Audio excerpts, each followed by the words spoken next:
And you can also do me a favor, if you have a Bible, and turn in it with me to the book of Psalms, chapter 50. We are officially now in the season of ordinary time, and if that's a phrase that's new for you, maybe something that you're unfamiliar with, just a quick reminder of what that means.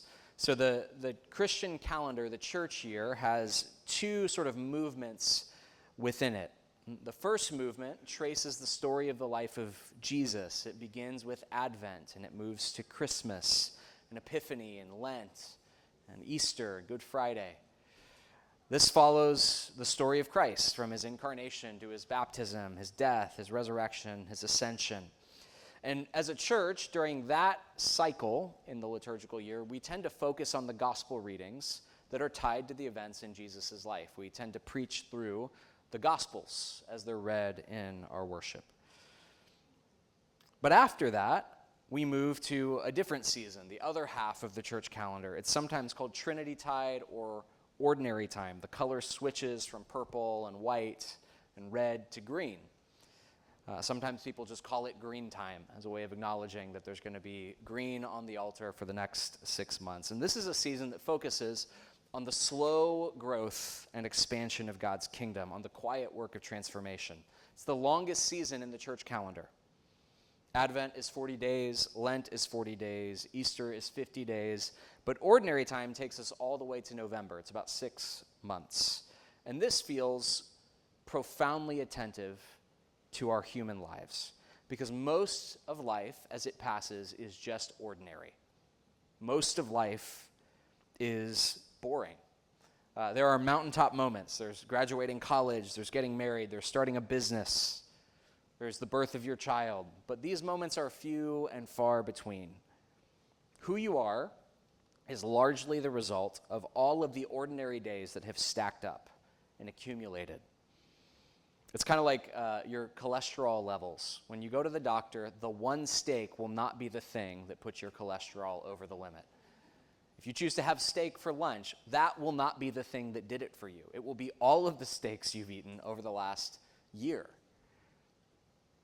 It's the pattern that you follow over the course of a lifetime. And so during ordinary time for us, as a church, rather than focusing on the lectionary readings, which we still read, we tend to go through whole books of the Bible.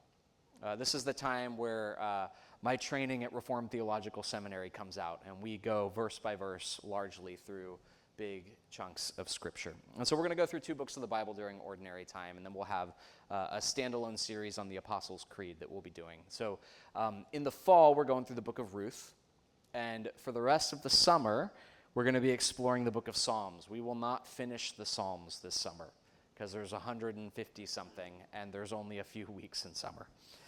But this summer, we're in the Psalms.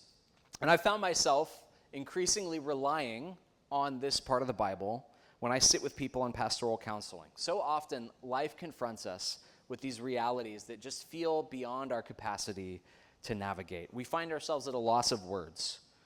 There's crises in our family that stretch us beyond what we feel like we can bear. There's grief that feels like it'll never end. There's injustice that leaves us furious.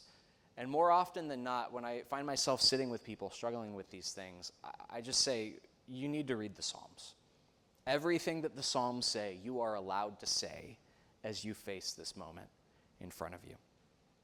The Psalms give us language for the whole scope of human life, the good and the bad.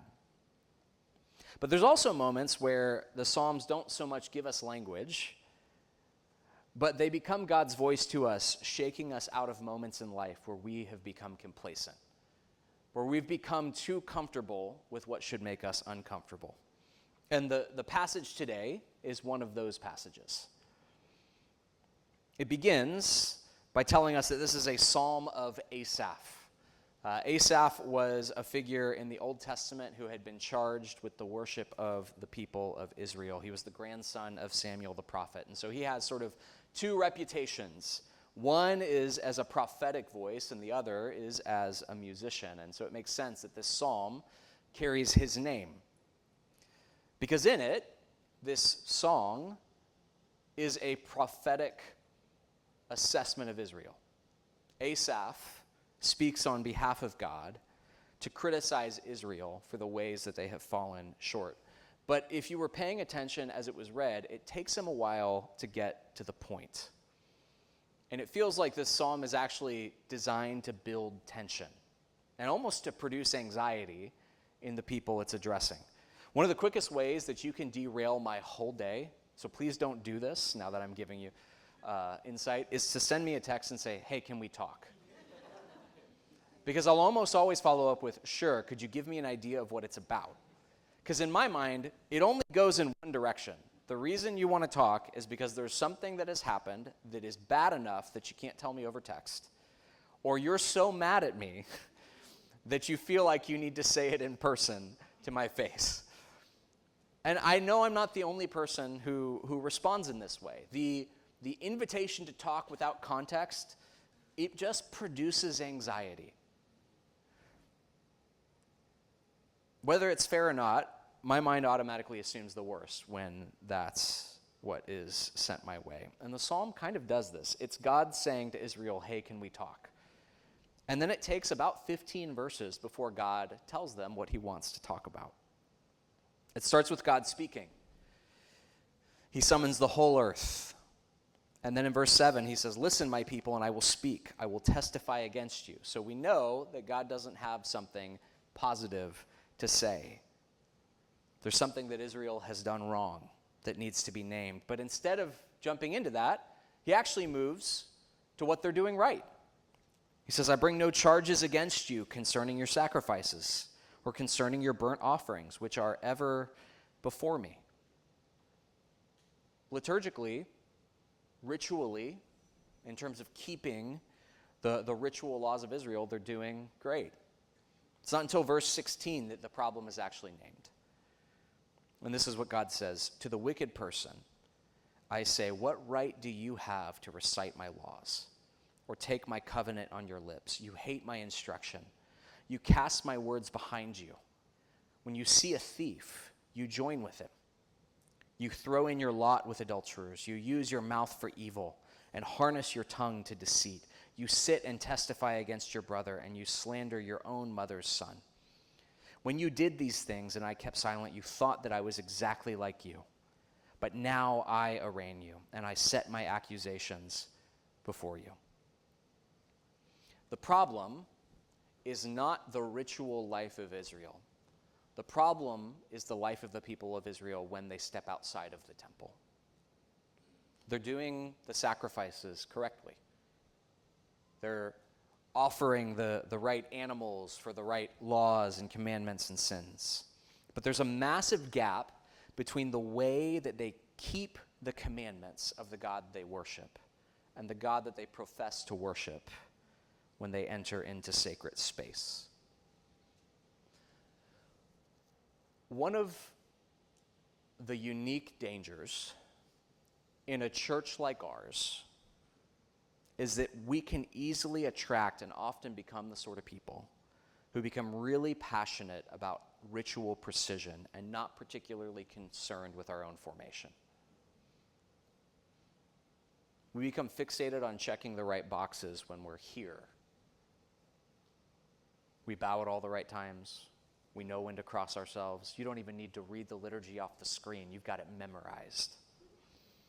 But when you step out of the church, I wonder if the Lord doesn't say, I bring no charges against you concerning your sacrifices, but you hate my instruction and you cast my words behind you. You're still a jerk to your wife. You're still argumentative. You're still gossiping about people behind their back, and it doesn't matter if you knew when to bow during the liturgy. Because what has happened here, liturgically, has had no bearing on your formation and your life outside of this church. That's the problem in Israel. That can be the problem for us if we're not careful. God is not interested in this sort of spirituality. Ritual excellence means nothing if it doesn't produce whole life transformation. The psalmist starts to list the problems here. He's working through many of the 10 commandments. He doesn't hit all 10, but he covers many of the big ones: theft, adultery, false witness. And what's interesting is that he doesn't describe the people as directly committing any of these sins. He doesn't say you're a thief. He doesn't say you're an adulterer. No, he says you see a thief and you join with him, or you side with him. You throw your lot in with adulterers. You use your mouth for evil. You harness your tongue to deceit. The problem is not that these people are actually doing the thing. Otherwise, the psalmist would have said, you're a thief. It's actually more subtle. They've thrown themselves in with these sort of people, and they don't necessarily seem affected by what they're doing. They've grown numb to the seriousness of what's happening around them. My table group is going through the book of James right now, and so we've each week been tackling a chapter in James. And this past week, we were in chapter 4. And there's this line in James where James says, friendship with the world is enmity with God. To be a friend of the world is to be at odds with God. And we went back and forth about what that could mean. I don't think James or the psalmist is saying we can't be friends with people who don't know Jesus. Think about our gospel reading. Jesus was friends with people who don't know Jesus. Jesus is often sitting with the sort of people that the religious elites look down on. But the difference is that Jesus is never under any impression that what's going on in their lives is okay. He says this when the religious leaders criticize him. It's not the well who need a doctor, it's the sick. Jesus' time with tax collectors and sinners hasn't dulled his sensitivity to the fact that tax collecting and sinning is something that must be confronted. I was thinking about a conversation I had a few years ago. It was a friend and I, and we were talking about a group of mutual friends. They had been married, they had kids who were young, they had been leaders in different church spaces, and this friend of mine shared with me that these mutual friends of ours had just gone through a divorce and had separated. And I was really shocked by that. And so I just kind of, without thinking, said, man, that's really sad. And he kind of just shrugged his shoulders and he was like, yeah, it happens sometimes, it's whatever. And I remember thinking, like, regardless of what led to the dissolution of this marriage, whether it was justified, unjustified, whether, who was at fault, the response to that sort of a crisis that's just a shrug of the shoulders and, oh, it's whatever. I wonder if that's not what James is getting at. I wonder if that's not what the psalmist is getting at. That we can reach a point of such indifference to the brokenness of the world that it's actually a stain on our own souls. We can look at a world that has gone wrong, people being taken advantage of. We can see the innocent having their reputations ruined. We can see the goodness of sexuality distorted in a myriad of ways, and we can just shrug. Go, it happens. And to that, God says, what right do you have to recite my laws, to take my covenant on your lips? You hate my instruction. You cast my words behind you. There's a real consequence to allowing ourselves to grow numb to the brokenness of the world because it eventually distorts our own image of God. I wonder if you caught that as you heard this passage read. When you did these things, God says in verse 21, and I kept silent, you thought that I was exactly like you. But now I arraign you, and I set my accusation before you. These people have grown so accustomed to the brokenness of the world that they've started to think, surely this doesn't matter to God any more than it matters to me. And God has been remade in their own image. God says, you thought I was just like you. You thought that I didn't care any more than you did. But there's another way. There's another way forward. One in which what we do in here genuinely forms us for how we live out there. That's how we're meant to live. Not as one person here in service and another person when we go home to our families. Not as one person when you come to a evening prayer at the church and a different person when you go to work. But as a whole person, as a unified whole. one whose worship expresses in a concentrated way what you believe in all of life. Worship that forms us into the image of Christ so that we can carry that image out into the world as we interact with the people around us. And to be fair, that is baked into our liturgy. Sometimes a service like ours is referred to as a mass, or the mass. That comes from the Latin word for dismissal, because at the end of the liturgy in the Middle Ages, when the service was still in Latin, the phrase with which people were dismissed had the word mass in it. I'm not going to pretend I can speak Latin, and I'm not going to try and quote it. But there's kind of these two bookends to what we do together. There's the gathering, where we come together, we assemble, but then there's the dismissal. And we say, go in peace to love and serve the Lord. What has happened here is not just a religious box that we check, but we go to serve the Lord as we leave this space.